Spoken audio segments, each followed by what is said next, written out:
There's the fruit of death and the fruit of life.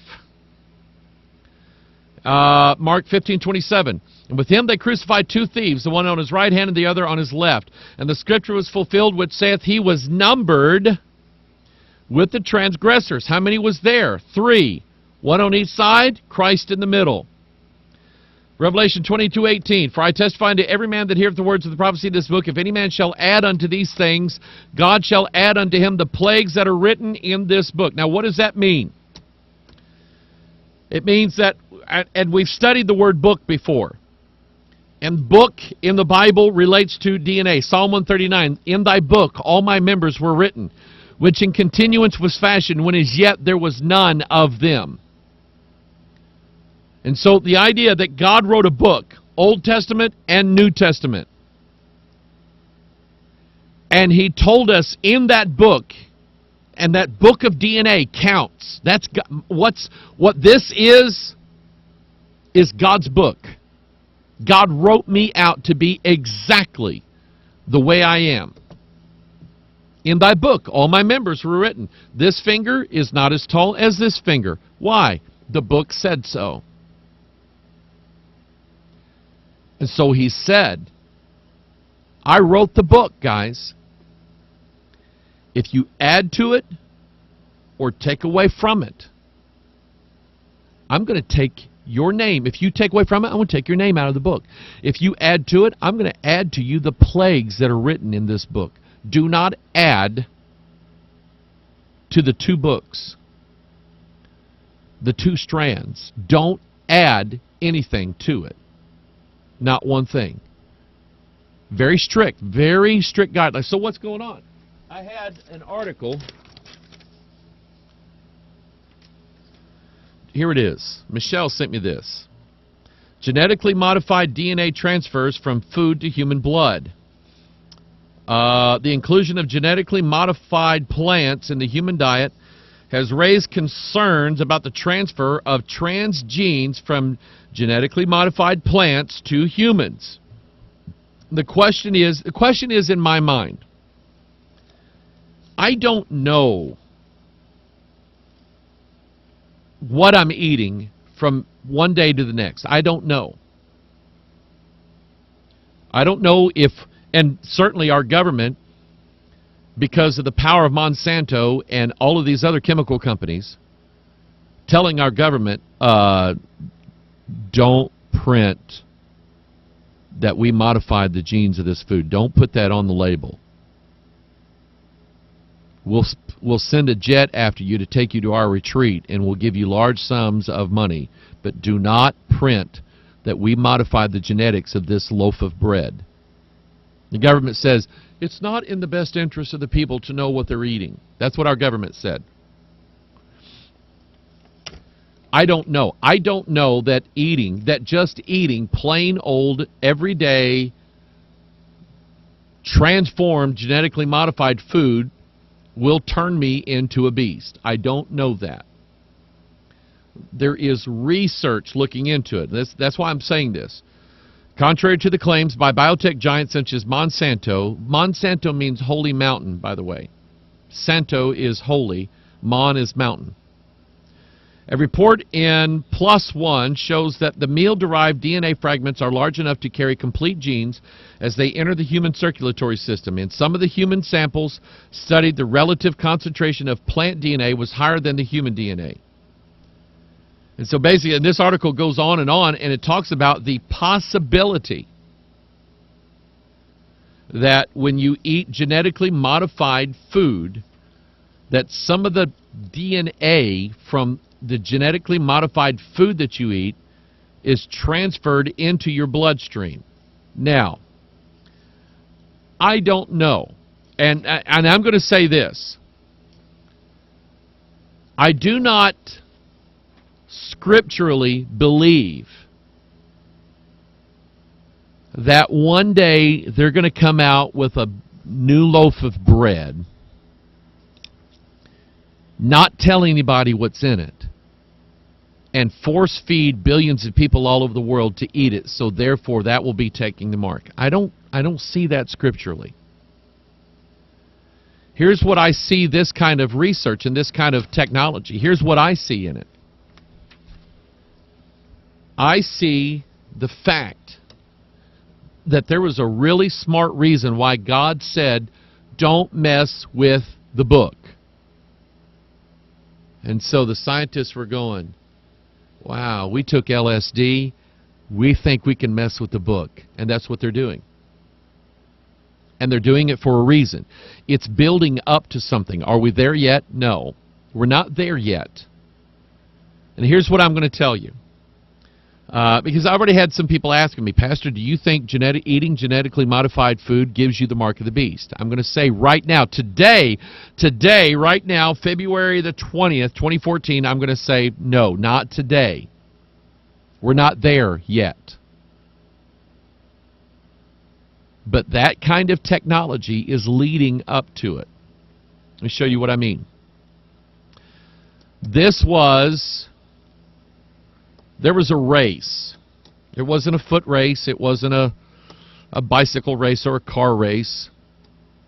There was a race in the 50s to determine what deoxyribonucleic acid looked like. A scientist by the name of Linus Pauling suggested that DNA had not 2 strands, but 3 strands. Now here's the problem. We can't see DNA. We can't.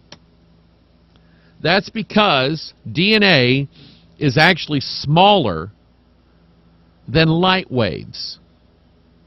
Light waves can't bounce off of it to reflect either into a microscope or our eyes. We can't see it. It's the invisible things, I think Paul mentioned in Romans 1. So they have to use chemical analysis, and they have to run tests, and they have to do calculations, and they have to do all that stuff with math that I'm going, am I ever going to use this in real life? I never have. They are doing it. I mentioned this in the Watchman broadcast. Lindsay's working on it now, recorded it yesterday. And I told this story before. Francis Crick took LSD so he could visualize what DNA looked like, so he could open his mind's eye. I don't know why he just didn't have Benny Hinn come hit him on the head and he would get it all at once. But he took LSD to open the doors in his mind so he could analyze all of the chemicals and the formulas and the test results and everything else. And he said, honey, get a piece of paper and a pencil and draw this out. And he told her what to draw. She drew out the first sketch of DNA. And they determined that it was 2-stranded material. One here, one here. Old Testament, New Testament, joined together by 4 Gospels. I love it. I love talking about this stuff. But is the idea, was Linus Pauling totally wrong? That DNA was possibly or could be 3-stranded. Because here's what it would look like if it was. It would look like what the ancients have been carving on cave walls, cliffs, rocks, ancient temples, ancient texts. They've been writing these symbols for millennia.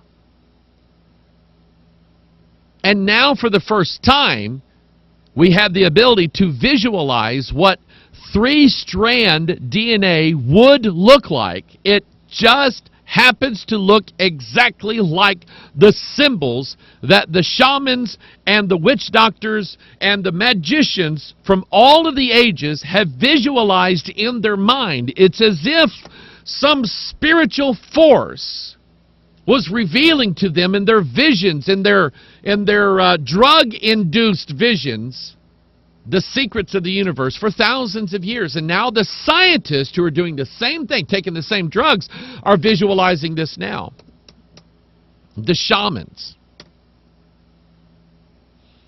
You know what a shaman is, don't you? One of these witch doctors. And there's special rules concerning shamans. They're called the untouchables. Nobody can ever touch a shaman. Nobody can. Haven't you heard, please don't squeeze the shaman? Haven't you heard that? Can't touch them. Okay? That is one of my best jokes. Now let's move on. By the way, in case you haven't figured out, I'm covering, I haven't touched this subject in several years, the idea of a 3-stranded DNA. It's called triple helix. I always intended to do a sequel to it. I've never got around to it. But I want us to kind of go back over some of this information again because I think it's absolutely relevant. Every time you hear a story about them wanting to alter DNA, they're wanting to add something to it. And it's going to look like that. Okay? Where is it? Here we go. I can't make you see it. I've got a picture put up on the screen. You can't see it. Anyway, it's going to look like that. It's going to look like that. This article came out December 2008. And in 2009, this was recent. 2008, 2009, 10, 11, 12, 13, 14. 6 years ago. And I'm telling you, DNA technology that's 6 years old is ancient compared to what we know how to do now. And the guys that are leading the charge in this research, the reason why they put the statue of Shiva in front of the CERN laboratory in Geneva, Switzerland, is to honor all of the Indian physicists who are coming up to work on this stuff.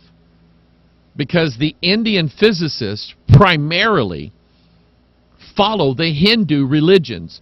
And these religions, what they're finding out is that the more they learn about particle physics, the more these Indian religious practitioners are going, oh yeah, we've had that in our religion now for some 4,000 years. Their mystery men and their shamans knew about this stuff 4,000 years ago. And science is just now proving it. It's as if they have a looking glass into a different dimension.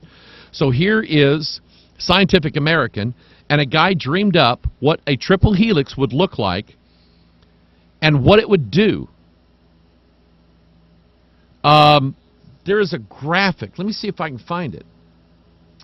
That's in my archive. Let me see if I can show you what it looks like. Let's see here. It was the blah, blah, blah, blah, blah, blah. Let me show you that. Okay? You see that? This is a form of a triple helix. 1, 2, 3. I've got another one. It was like on a bottle of skin cream or, yeah, here it is right here.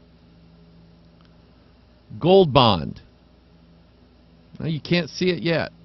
Let me see if I can do that and make it do that. There we go. Are you kidding me? The graphic that I want to show you is not showing up on the screen. There it is, finally. Gold Bond.